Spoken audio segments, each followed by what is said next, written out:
Treneris šiandien turbūt ypač pasireiškia aukštaūgių trūkumas, ne? Ypač mačo pabaigoje.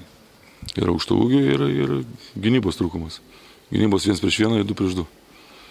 Jeigu į baudos aikštelę įlenda mažas žmogus ir mūsų didelis nesugeba nustovėti ir nesugeba duoti stogą, nežinau. Jeigu 2.12 pasidaro iš 2.12 2 metrai, tai aš skaitau, kad tai čia ne vien tik tai,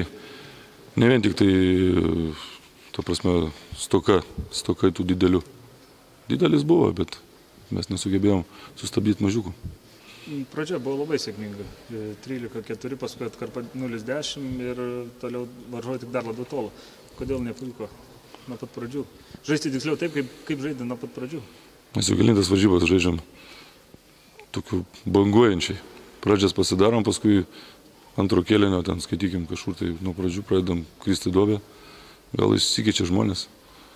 Gal ketimai blogi, nežinau, pasidaro tokie, kad atidodam iniciatyvą, paskui jau, aišku, bandomės gelbėtis ir kaip šiandien nepavyko.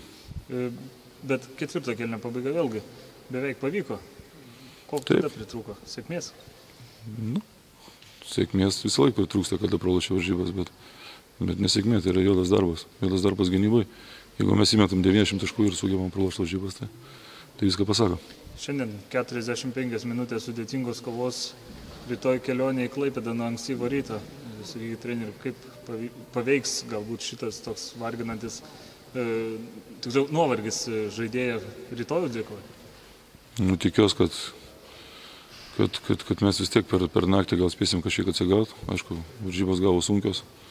Rytoj kelionė žais su Palanga, Klaipėda, taip kad tikiuosi, kad parodysim geresnį krepšinį.